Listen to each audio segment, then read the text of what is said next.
Taking my headphones off. The headphones are off. Well, guess what? Pronouns! Gender ambiguity!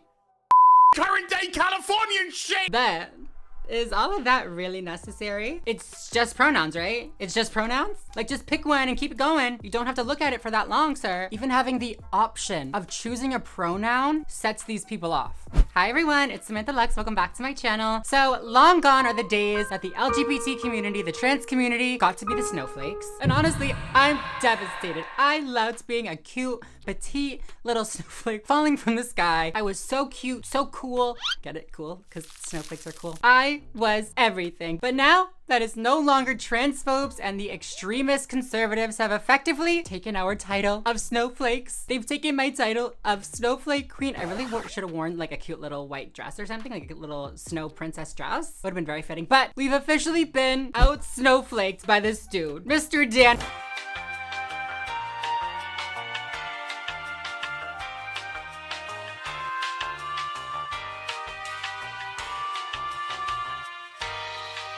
Has out snowflake the transies. This last week, Mr. Dan came on Twitter, or sorry, X. Actually, no, we're gonna call it Twitter. If Elon Musk is gonna dead name his kid, I'm gonna dead name his app. Came onto Twitter this last week to scream, yell, fight. What are other words like that? Cry about how the woke agenda has ruined another video game, has ruined his favorite video game yet again. Starfield came out this last week and it is woke. It has gone woke. There's trans people running through the streets. There's sex change hospitals on every street corner. There's drag queens working at all of the hospitals. It's terrible. Actually, it's kind of funny. I won't lie. It's kind of funny. In all seriousness, Mr. Dan did post a video on Twitter about Starfield and how it's gone woke. A lot of the replies are people agreeing with him, saying that this game is super woke and that they're pandering to the trans agenda, blah, blah, blah. And so we need to talk about it. We need to get into it and reclaim our title of Snowflake Queen. Fun fact, I'm also streaming this game on my Twitch channel if you guys are interested. Definitely come hang out with me over on Twitch. We're going to be getting sex changes all week. I post new videos twice a week here on my channel, so make sure to subscribe if you're not already and you would like to be. Go ahead. I'm still blonde. Still blonde, still having fun. Are you done? Thank you very much. Make sure to follow me over on Twitter, Instagram, and TikTok to keep us up to date with me as possible. And of course, I do have that Twitch channel as well where I'm going to be playing this game that we're talking about today, the woke agenda game. So come watch, it'll be fun. But yeah, with no further ado, cue the snowstorm.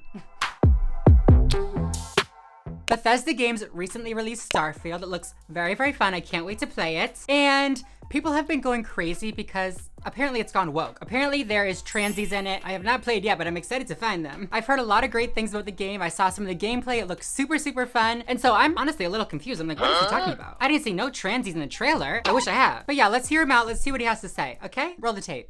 I just want to say something to you, Bethesda. Just want to say a little something. There is nothing I love more. Taking my headphones off. The headphones are off. When the headphones come off, you know it's gonna be good. You know we're in for a good snowstorm. A good 6 to 8 inch. A good 6 to 8 inches. Ooh. I love me a good 6 to 8 inches. He really said, wait, hold on. I need to look more daunting. I need to take off my little cat ear headphones. Imagine if he actually had cat ear headphones. He literally went from gamer girly pop to one of the straight up villains from the game he's about to talk about, but that's fine. That's not the point of the video. That's not my business. If you don't want to be stinky like the people I'm reacting to in this video, let's talk about smelling good and how easy it can be with Scentbird, today's sponsor. Scentbird is a fragrance subscription service. It's actually my favorite subscription service. And it's not just for the girlies, okay? They have perfume for sure, but they also have cologne and non-gender specific options. Gotta have those non-binary fragrances, duh. All of which are legitimate name brand scents. It's not like the inspired by this fragrance or inspired by that fragrance. It's the actual fragrance just put into a cute little container. I'm definitely guilty of going to a store and picking out a perfume that I love and then getting it home and never touching it again because I get like a wrong whiff of it or something and I don't like it anymore. And I'm like, well, dang, there's $150 that I'll never get back. With Scentbird, you don't have to spend that $150 or $200 or $300. You can spend $17 a month and get the same exact fragrances in a 30-day supply to try out before you commit to buying the full bottle. It's been amazing to really figure out what scents I like, what scents I don't like, what scents I should not be buying the full bottles of. Scentbird actually has new packaging. It's so cute. The fragrances come in these cute little containers. Don't look at my nails. They have a cute little lock right here. And if you want to see what fragrance you have inside, you can actually just pull it apart. They're magnetic. And then inside you'll find your vial. This one is room 1015 Sonic Flower. Giving rich. It's giving many henny. The next one I got is Joe Love's Golden Gardenia. Let's smell this one. Yep, delicious. And finally, Juliet has a gun. Juliet. In the fragrance Pear Ink. If you don't want to be stinky like the people I'm reacting to in this video, make sure to check out my link down below. Go to scentbird.com and sign up for your first month and you'll get 55% off. Smelling good has never been cheaper. If you guys want to support my channel, if you guys want to support Scentbird, please check out the link down below. Thank you, Scentbird, for sponsoring today's video. And now let's get back into it. Bethesda, there is nothing I love more than to sit down, comfy chair, turn on my PC, fire up a brand new RPG, lose myself, think, oh my God, just think of this world. Just think of all the planets I can visit, all the immersive things that I can get involved with, all the fights, all the relationships, all the people I meet, all the places I go. I'm so excited to go there. And you know, come on, Dr. Seuss. Sorry, continue. I love nothing more than, with all of that laid out in front of me, I love nothing more than to be dragged out at every conceivable opportunity so you can current day us. Sorry, did you want to get immersed in our world? Yeah, well, guess what? Pronouns! Gender ambiguity! Current day Californian shit! Dude.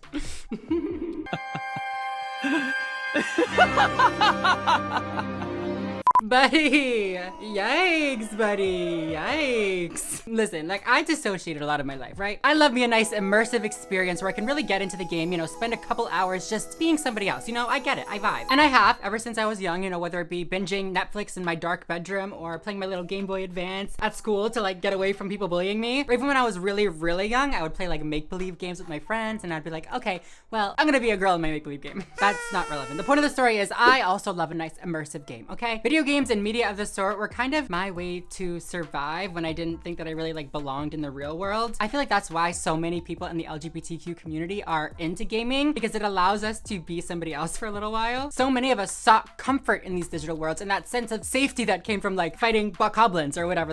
So let me say, Mr. Dan, I do understand, okay? I do understand. Let me start with that. When it comes to games, immersion is very important for a lot of people. And like nobody wants to be shook back to reality when they're in the zone, when they're in their safe space. But is all of that really necessary? It's just pronouns, right? It's just pronouns? It's not even like they have a giant unskippable cutscene that like talks about the use of pronouns and like hashtag trans rights. It's not even one of the primary customization tools. You have to go into your little game, walk around the little game town, go to a secondary customization station, that's kind of a vibe, called the Enhanced Genetic Salon. The name is kind of a slay, I won't lie. And then pay that Enhanced Genetic Salon money, not real world money, but like game money, to be able to change things about your appearance, like your hair or like your size or whatever, I don't really know. And then at the end of that, you have the option to change your name or pick from either he, him, she, her, or they, them pronouns. That's it. Wait, the fact that you have to pay to like change your name and your pronouns is so funny. Kind of funny, kind of too real. This is personal.